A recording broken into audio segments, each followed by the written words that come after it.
अमरीकी सदर Donald Trump का पाकिस्तान के जरिए मिली नई ईरानी तजावीज़ पर अदम इत्मीनान। कहा, ईरान से फ़ोन के जरिए बातचीत जारी है। ईरान डील चाहता है लेकिन मामलात आगे नहीं बढ़ रहे। ईरान ऐसी चीज़ें मांग रहा है जिनसे वो इत्तफाक नहीं करते। मीडिया से गुफ्तगू में ट्रंप ने कहा, वो ईरान से मुताल्लिक़ सूरत हाल पर खुश नहीं चाहते कि ईरान के पास एटमी हथियार हो। जंग ख़त्म होगी तो तेल, गैस और हर चीज़ की कीमतें तेज़ी से नीचे आएंगी। आज ईरान के पास बहरिया है ना फ़ज़ाइया, सब तबाह हो चुके हैं। ईरान की मौजूदा क़यादत कन्फ्यूज़ है, इनमें आपस में इत्तेहाद नहीं है। ईरानी क़यादत में कोई कुछ कहता है, कोई कुछ। ईरानियों को ये भी आइडिया नहीं कि उनकी क़यादत किसके पास है।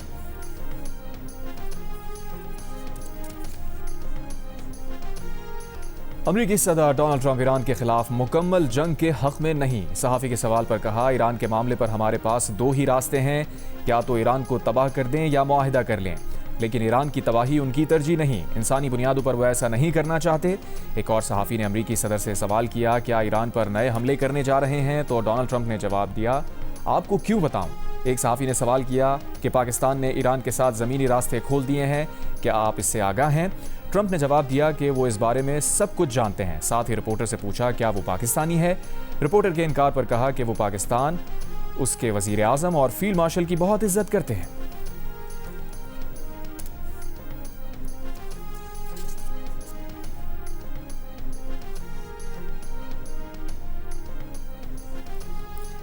ट्रंप के बयान से पहले ईरान ने अमेरिका के साथ जंग के खात्मे के लिए नई तजावीज़ पाकिस्तान के जरिए अमेरिका को दी। ईरान के वज़ीर ख़ारजा अब्बास अराग़ची का सऊदी अरब, कतर, तुर्की, मिस्र, इराक़ और आज़रबाईजान के वज़राए ख़ारजा से टेलीफोन पर राबते। अमेरिका और इसराइल के साथ जंग के खात्मे के लिए ईरान के इक़दामात से आगाह किया। अब्बास अराग़ची का कहना है कि ईरान सफारतकारी का रास्ता खुला रखने को तैयार है, लेकिन शर्त यह है कि अमेरिका को धमकी आमेज़ लहजा और तौसी पसंदाना रवैया बदलना होगा। ईरानी वज़ारत ख़ारजा का कहना है कि अमेरिका से मुज़ाकरात में पाकिस्तान ही बाज़ाब्ता सालिस है। मुज़ाकरात के इनेकाद का फ़ैसला हुआ तो बाज़ाब्ता तौर पर बताया जाएगा।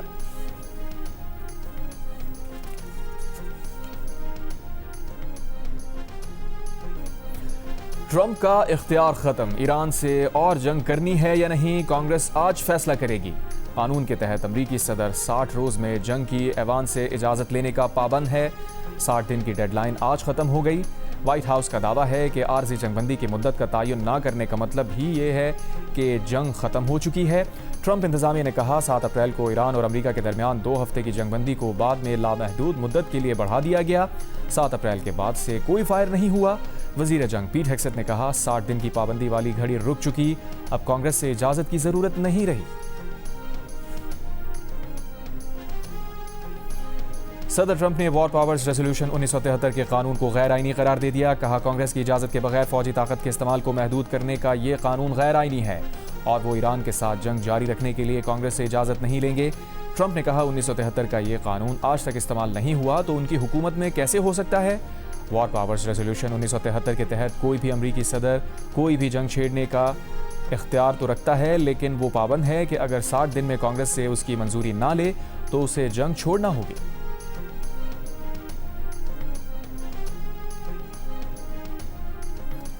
ईरानी रहबर मौज़म आयतुल्लाह मुश्तबा ख़ामनाई ने कहा है कि दुश्मनों को शिकस्त देने के लिए इक़्तिसादी जंग में हिस्सा लेना चाहिए। अपने तहरीरी बयान में उन्होंने कहा कि ईरान ने जंग में दुनिया के सामने दुश्मनों पर बर्तरी साबित कर दी है। ईरानी अवाम मकामी तौर पर तैयार करदा अशिया को तरजीह दें। कारोबारी अफराद को चाहिए कि जहाँ तक मुमकिन हो मुलाजमीन को नौकरियों से निकालने से गुरेज करें। ईरान से जंग में अमरीका का खर्चा 25 अरब डॉलर हुआ, मगर उसकी तबाहशुदा तनसीबात की मरम्मत पर मजीद 15 से 25 अरब डॉलर लागत आएगी।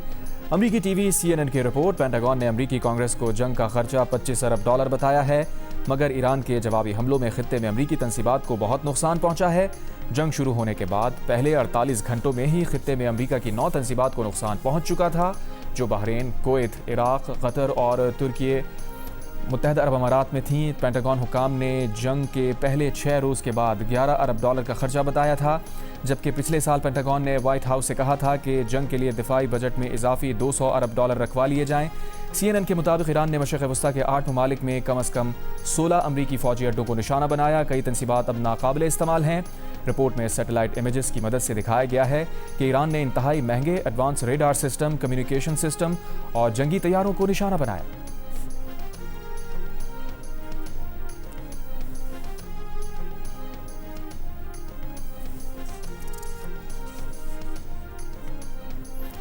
ईरान जंग की लागत 25 अरब डॉलर नहीं बल्कि तकरीबन 50 अरब डॉलर है।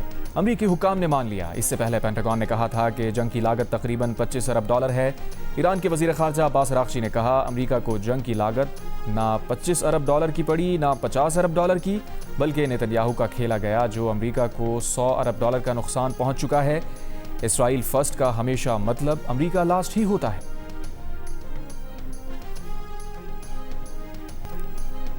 अमरीकियों की अक्सरियत 61% ने ईरान के खिलाफ अमरीकी जारिहत को गलती करार दे दिया। वॉशिंगटन पोस्ट, ABC न्यूज़ और इप्सॉस के सर्वे के मुताबिक 10 में से 9 डेमोक्रेट्स ने, आज़ाद 71% ने और 19% रिपब्लिकन्स ने ईरान के खिलाफ अमरीकी जंग को गलती करार दिया। सर्वे में इस सवाल पर कि अमरीका का अगला कदम क्या होना चाहिए, मिला जुला रद्द-ए-अमल देखने को मिला। 48% ने कहा अमरीका को ईरान के साथ अमन मुआहिदा कर लेना चाहिए, वो कोई बुरी डील ही क्यों ना हो, जबकि 46% ने कहा अमरीका को ईरान के साथ अच्छी डील के लिए दबाव बढ़ाना चाहिए, चाहे उसके लिए दोबारा फौजी कार्रवाई ही क्यों ना करनी पड़े।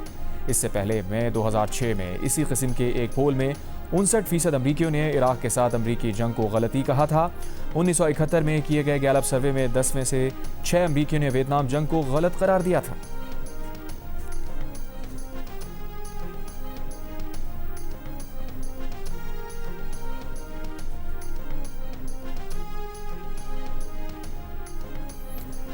मुत्तहदा अरब अमारात के सदारती मुशीर अनवर करकाश का कहना है कि ईरान ने अपने हमसाया ममालिक के खिलाफ जारिहत की। ईरान के किसी भी एक तरफा समझौते या इंतजामात पर भरोसा या इन्हिसार नहीं किया जा सकता। बैन अल-अक़वामी कानून की दिफात अबनाए हुर्मुज़ से आज़ादाना बहरी आमदोरफ्त की बुनियादी ज़मानत है।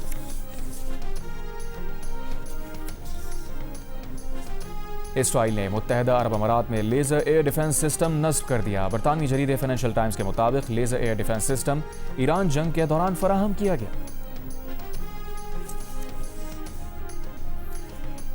HBL PSL 11 के दूसरे एलिमिनेटर में हैदराबाद किंग्समैन ने इस्लामाबाद यूनाइटेड को सनसनीखेज मुकाबले के बाद 2 रन से हराकर फाइनल के लिए क्वालिफाई कर लिया। किंग्समैन के फास्ट बॉलर हुनैन शाह ने आखिरी ओवर में 6 रन का कामयाब दिफा किया। हैदराबाद किंग्समैन ने 5 विकेट पर 186 रन बनाए। उस्मान खान 61 रन बनाकर नुमाया रहे। इस्लामाबाद यूनाइटेड की टीम 7 विकेट पर 184 रन बना सकी।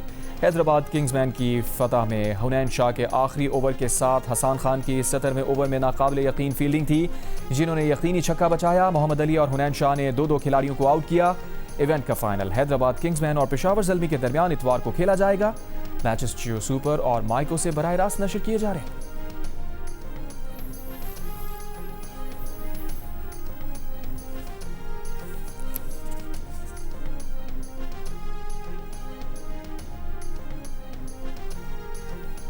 हैदराबाद किंग्समैन के कप्तान मार्नस लबूशन का कहना है कि उनके पास अल्फाज नहीं कि इस खुशी को वो कैसे बयान करें।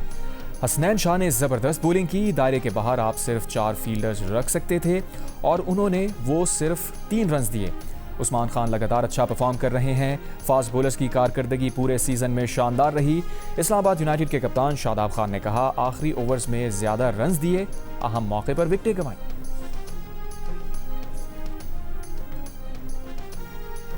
एलिमिनेटर 2 के player of the match Hunain Shah का कहना है कि जब आखिरी ओवर में 6 रन का दिफा करना था तो कप्तान को कहा था हमारे पास मार्जिन बहुत कम है, 6 की 6 यॉर्कर्स करेंगे। जानते थे अगर फहीम अशरफ को आउट कर दिया तो काम आसान हो जाएगा।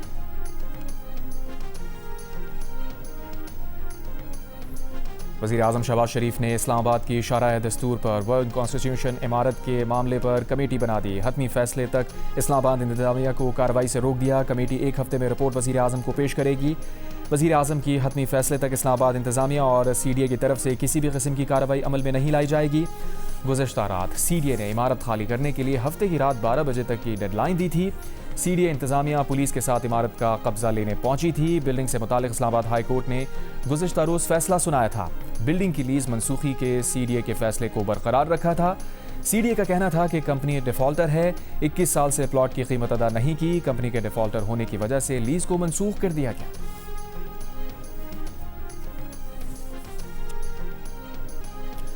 मुल्क में लोड मैनेजमेंट का मुकम्मल खात्मा कर दिया गया। वज़ीर तवानाई अवैस लगारी का ऐलान। वीडियो बयान में कहा, ईरान अमरीका जंग के बायस बिजली पैदा करने वाली गैस फराहमी मुतासिर हुई तो 13 से 29 अप्रैल तक मुख्तलिफ दौरानिए की लोड शेडिंग करना पड़ी। अवैस लगारी ने कहा, सारिफीन को इजाफी बोझ से बचाने के लिए डीजल या फर्नेस ऑयल से बिजली पैदा करने के बजाय लोड मैनेजमेंट का सहारा लेना पड़ा। अब ना सिर्फ बिजली पैदावार में इस्तेमाल होने वाली गैस पाकिस्तान पहुंच चुकी है, बल्कि पन बिजली से पैदावारी सलाहियत भी 1000 से बढ़कर 6000 मेगावाट हो गई है। आइंदा भी कोशिश होगी सारिफीन को महंगी बिजली से महफूज रखा जाए। शदीद गर्मी में मुल्क के मुख्तलिफ हिस्सों में बिजली के एलानी और गैर एलानी लोड शेडिंग जारी। कराची के मुस्तस्ना इलाकों में भी कई घंटों तक बिजली गायब रहने लगी। लोड शेडिंग से मुतासरा इलाकों में Garden Lyari, North Karachi, New Karachi, Malir, Korangi, Orangi Town, Mangho Pir, Surjani, Sorab गोट और बल्दिया टाउन शामिल। मकली और ठट्टा समेत गिरदोनवा में 14 घंटे की लोड शेडिंग। मीरपुर खास में लोड शेडिंग का दौरानिया 6 से बढ़कर 8 घंटे हो गया। एस्को हुक्काम का कहना है कि शदीद गर्मी में सिस्टम पर दबाव की वजह से लोड शेडिंग बढ़ी। कोयटा में 4 से 6 घंटे की लोड शेडिंग। बलूचिस्तान के मुख्तलिफ इलाकों में लोड शेडिंग का दौरानिया 8 से 18 घंटे तक पहुंच गया।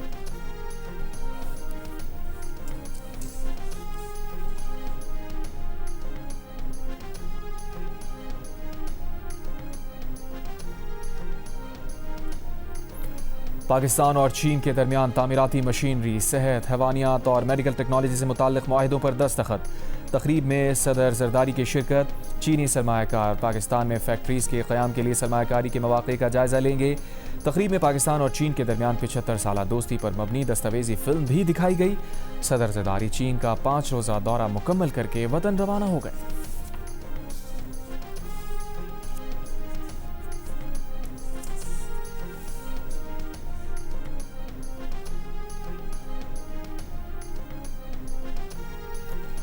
फितना खवारिज की खैबर पख्तूनख्वा की शहरी आबादी पर बिला इश्तियाल जारी हद। सिक्योरिटी ज़राए के मुताबिक बाजोड़ के इलाके मामून में खवारिज ने क्रिकेट ग्राउंड पर क्वाडकॉप्टर से बुज़दिलाना हमला किया। हमले के वक्त ग्राउंड में खेल जारी था। 3 अफराद जख्मी हुए। सिक्योरिटी ज़राए के मुताबिक फितना खवारिज और अफगान तालिबान को भरपूर जवाब दिया जा रहा है। उधर बनू के इलाके दरपाखेल में कबाइल और फितना खवारिज के दरमियान फायरिंग के तबादले में 5 दहशतगर्द हलाक, मुतादिद जख्मी।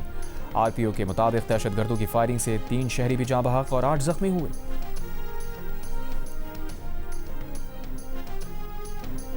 वफाकी वज़ीर इत्तलात अता तारा ने कहा है कि अफगान तालिबान के बॉर्डर अजला में गैर इंसानी तशद्दुद के वाक़यात क़तई नाकाबिल कबूल हैं।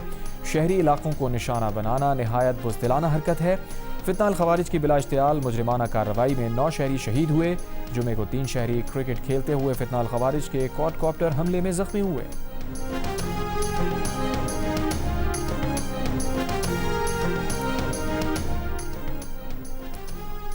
खाम तेल की सप्लाई पर आलमी तशवीश बरकरार। कीमतों में उतार चढ़ाव जारी। ब्रेंट खाम तेल $108 फी बैरल पर ट्रेड होता देखा गया।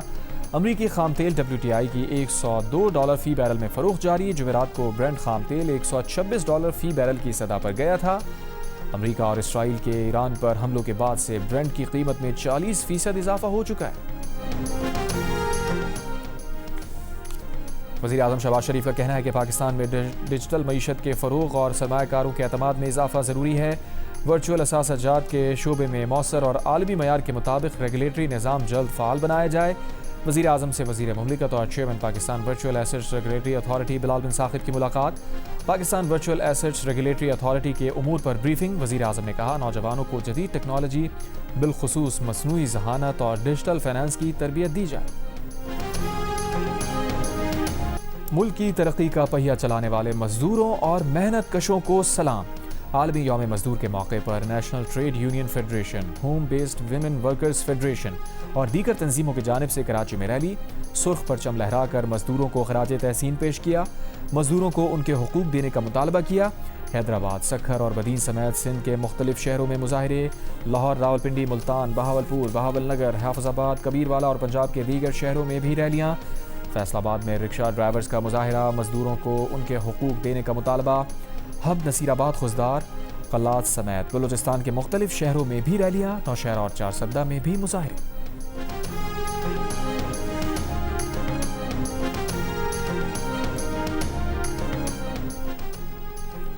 ऑपोजिशन लीडर महमूद खान अचकज़ई ने कहा है कि बानी पीटीआई को माइनस करके पार्टियां बनाई जा रही हैं। पाकिस्तान को चलाने का वाहिद तरीका आइन का सबके लिए यकसा होना है।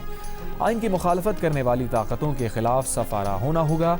लाहौर में यौम मजदूर की तकरीब से खिताब में अचकज़ई ने मजीद कहा, मजदूरों को मुनज़्ज़म ना करना हमारी कमज़ोरी है।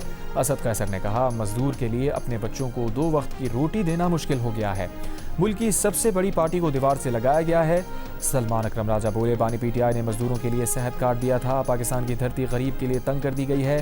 पीटीआई की जदोजहद इंसाफ मजदूर और किसान के लिए है।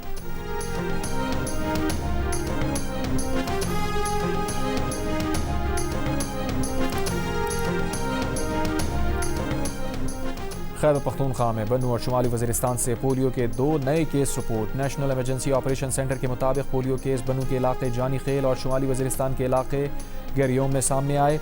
पोलियो से 5 माह और 2 साल की उम्र की बच्चियां मुतासिर हुईं। NIH इस्लामाबाद की लेबॉर्ट्री ने वाइल्ड पोलियो वायरस की तस्दीक की। रवा बरस पाकिस्तान में पोलियो केसेस की तादाद 3 हो गई। साल का पहला केस सिंध के ज़िला सुजावल से रिपोर्ट हुआ था।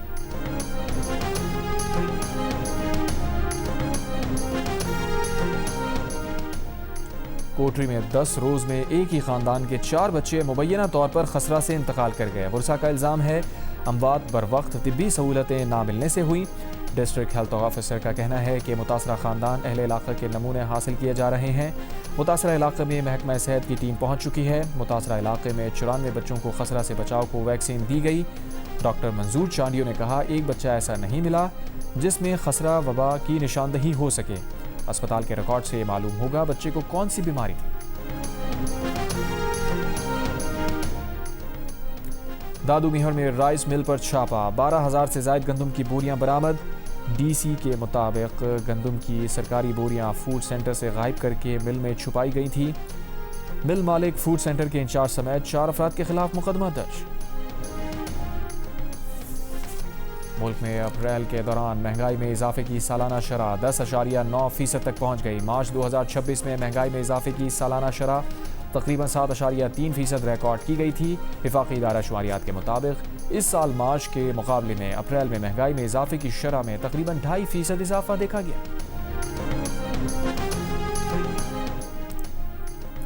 सहाफ़ती हुकूक की तंजीम फ्रीडम नेटवर्क ने पंजाब और इस्लामाबाद को सहाफ़ियों के लिए ख़तरनाक तरीन इलाके करार दे दिया। मुल्क भर में सहाफ़ियों के खिलाफ वाक़यात में 60% इजाफे पर तशवीश का इजहार किया। फ्रीडम नेटवर्क की रिपोर्ट के मुताबिक सहाफ़ियों के खिलाफ 11 माह में हमले, मुकदमात बनाने, हिरासानी और सेंसरशिप के 142 वाक़यात रिकॉर्ड हुए। 28% वाक़यात पंजाब और इस्लामाबाद में सामने आए।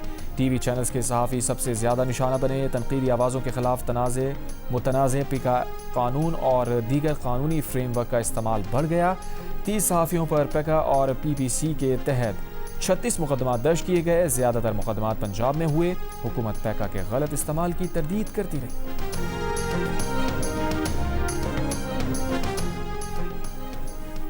साबिक़ senator Mushtaq Ahmad Israeli forces की तहवील से रहा। वो गजा की तरफ जाने वाले कश्तियों के बैनुल-अक़वामी बेड़े में मौजूद थे और उन्हें इसराइली फोर्सेस ने गैर कानूनी तौर पर तहवील में लिया था। नायब वज़ीर आज़म इसाक़ डार ने उनके इस्तांबुल मुंतकली में ताउन पर तुर्की का शुक्रिया अदा किया। इसाक़ डार ने सुमूद फ्लोटिला पर मौजूद अफराद की गैर कानूनी गिरफ्तारी की मज़म्मत की। कहा, पाकिस्तान फ़लस्तीनी बहन भाइयों की गैर मशरूत हिमायत जारी रखेगा।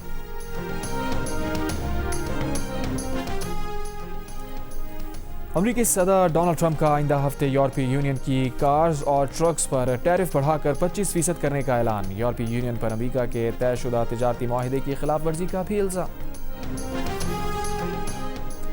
सदर ट्रंप ने दावा किया है कि अमरीका के पास असलहे की वाफिर मिक़दार मौजूद है। जंग शुरू होने से पहले जितना असलहा अमरीका के पास था, आज उससे दुगना असलहा है। उन्होंने यूक्रेन को अमरीकी असलहा देने के साबिक़ सदर जो बाइडन के फैसले पर तनकीद की।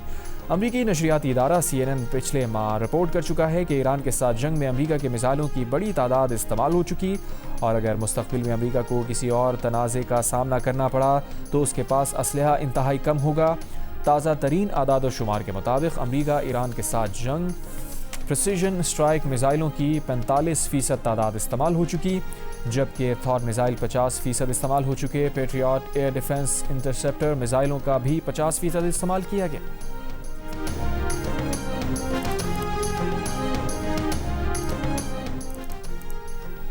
आरजी जंगबंदी के बावजूद इसराइल के 24 घंटों में जुनूबी लेबनान के 40 मकामात पर हमले। इसराइली फौज ने दावा किया है कि उसने हिजबुल्लाह के दहशतगर्दी के मराकज़ को निशाना बनाया। बाजोड़ की मुनीबा हुसैन CSS पास करके PAS में मुंतखब हो गईं। मुनीबा हुसैन को पाकिस्तान एडमिनिस्ट्रेटिव सर्विस में अलॉटमेंट मिल गई। मुनीबा हुसैन अपने इलाके CPAS में जाने वाली पहली खातून हैं। मुनीबा हुसैन ने पहली कोशिश में CSS 2025 कामयाबी से पास किया। मुनीबा हुसैन ने पेशावर से इंग्लिश और दिलों की धड़कनें तेज़ करने और खौफ की नई दुनिया में ले जाने वाली फिल्म ज़ॉम्बी बड़ी ईद पर तहलका मचाने के लिए तैयार। फ़हद मुस्तफ़ा और महविश हयात पहली बार मुनफरिद और चौंका देने वाले किरदारों में नया तजुर्बा साबित होंगे। खौफ, दहशत, एक्शन और सस्पेंस से भरपूर हर मंजर आपको अपनी नशिश से जकड़े रखेगा।